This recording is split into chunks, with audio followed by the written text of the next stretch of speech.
Bapak dan Ibu yang saya hormati, yang pada malam hari ini sama-sama duduk di sini, sengaja pakai bahasa Indonesia ya, karena suka banyak yang protes ketika saya upload, banyak yang tidak mengerti. Malam hari ini bagi saya adalah malam yang begitu indah, tetapi juga malam yang begitu menyayat hati. Sayatan hatinya sebenarnya sudah berakhir kemarin sore ketika hujan jatuh.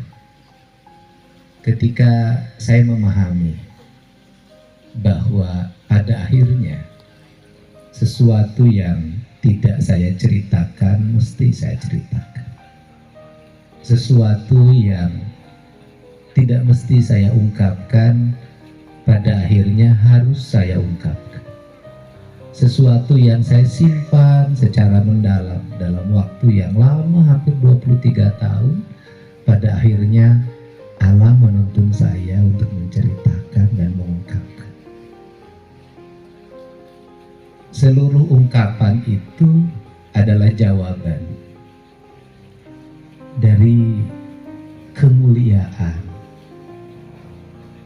seorang laki-laki yang berusia 23 tahun hari ini, yang dia memiliki karakter yang beda dengan laki-laki lain. Dia memiliki sikap yang beda dari laki-laki lain, dan dia memiliki cara pandang hidup dan cara sikap hidup yang beda dibanding dengan anak laki-laki lain. Anak itu bernama Ahmad Habibi Bungsu Maula Akbar, yang saya hari ini lebih senang memanggil Aula. Kenapa beda? Seorang anak yang dewasa dan relatif cerdas dalam tindakan dan sikapnya. Yang disebut cerdas tindakan dan sikapnya adalah dia tidak mau bertanya pada ayahnya meski dia tahu jawabannya atau dia tidak. Dan saya selalu menyembunyikan buku rapotnya, dan saya selalu menyembunyikan akte kelahiran. Kenapa saya melakukan tindakan itu? Saya melakukan tindakan itu hanya satu hal. Ingin dalam diri AA tidak ada kalimat ibu tiri. Ingin dalam diri AA, ibunya AA, ibunya Yudhistira, ibunya Nyiyama itu sama.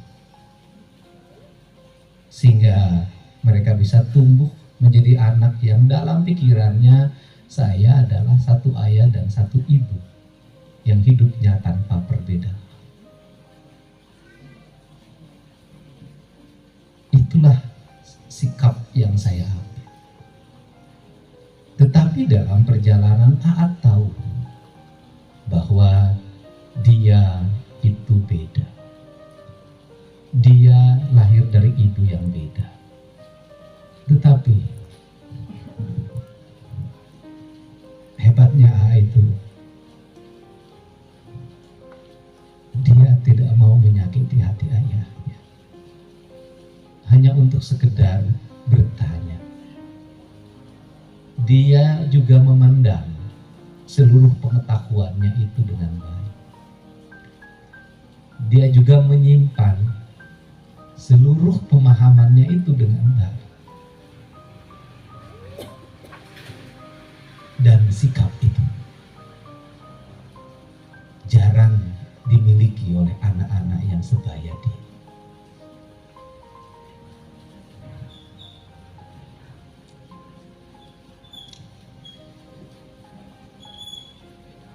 AA itu hidup di tangan kanan saya. Dia menemani saya berkarir dari menjadi anggota DPRD hingga menjadi bupati. Dia banyak meninggalkan sekolahnya ketika SD hanya untuk menemani ayahnya saat malam berkeliling kampung. Maka lahirlah kalimat gempungan yang sekarang ditambah kalimat di buruan urang luhur.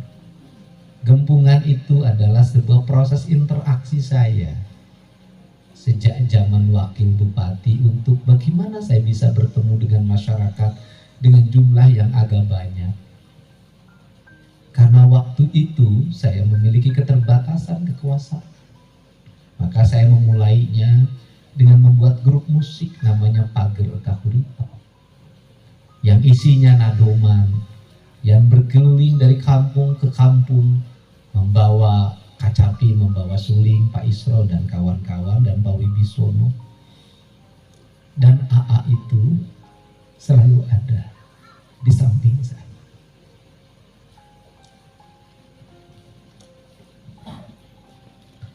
Dan ketika jadi wakil bupati, teman-teman tahu bagaimana beratnya saya. Bagaimana seorang muda yang usianya sekitar 31 tahun harus bergumul dalam sebuah politik yang begitu berat, menghadapi orang-orang kuat, menghadapi orang-orang tua yang berpengalaman. Tidak ngerti A, tidak mengerti B, dan saya hanya mengikuti kata hati dalam hidupnya. Dan saya boleh berkata di sini, ketika ayah menghadapi kesulitan yang terbesar, kadang sudah merasa putus asa dalam perjalanan. Yang selalu ayah lakukan adalah, dan orang tidak tahu itu, dua hal. Yang pertama, ayah selalu menangis di kuburan almarhum Mimi, dan hanya bercerita saja tentang apa yang dialami. Ayah selalu menggelarkan sajadah dan meminta AA duduk di sajadah itu. Ayah dan AA posisinya berhadap-hadapan. Dan peristiwa yang terberat yang Om Mijen tahu itu bisa dilewati karena itu. Ayah selalu ngomong sama A, doain ayah. Hari ini hidup ayah sangat berat. Hari ini dapat kesulitan yang terberat. Doain ayah. Dan pada akhirnya kesulitan itu selalu bisa dilewati. Dan bisa melewati masa jadi bupati dengan modal 500.000 di sana. Periode pertama dan kedua.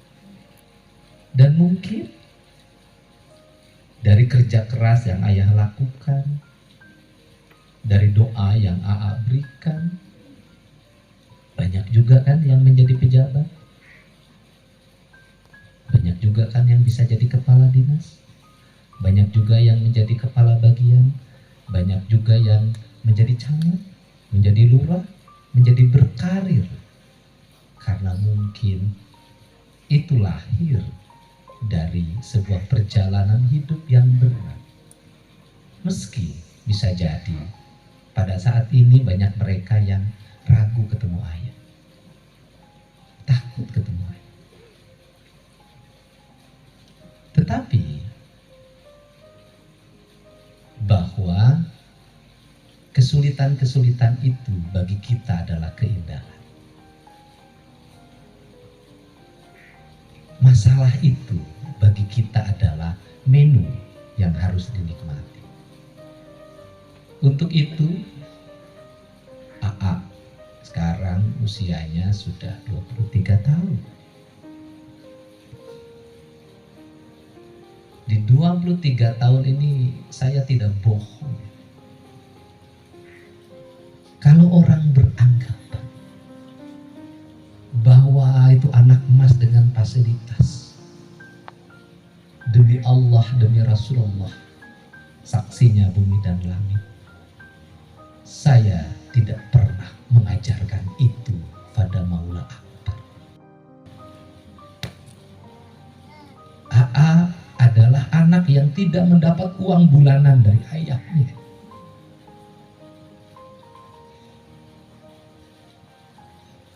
AA anak yang seumur hidup sampai 23 tahun tidak pernah ada satu kalimat pun atau satu WA pun yang ayah AA minta uang sama ayah.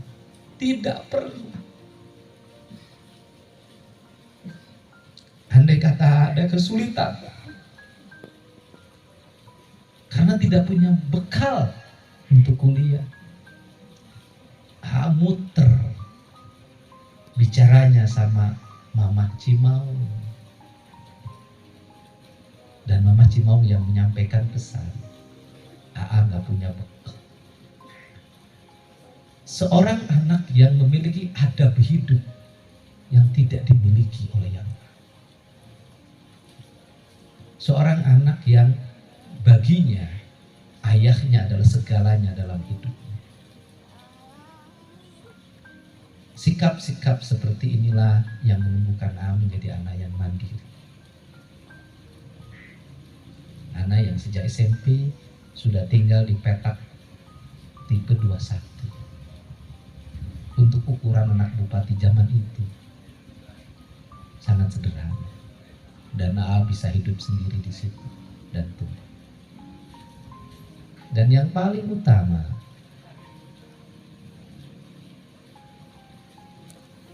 yang ayah lihat dari AA itu adalah AA itu kan Mama Cimau sudah punya cucu, Mama Subang sudah punya cucu, dan ayah tahu bahwa AA kehilangan tempat mengadu.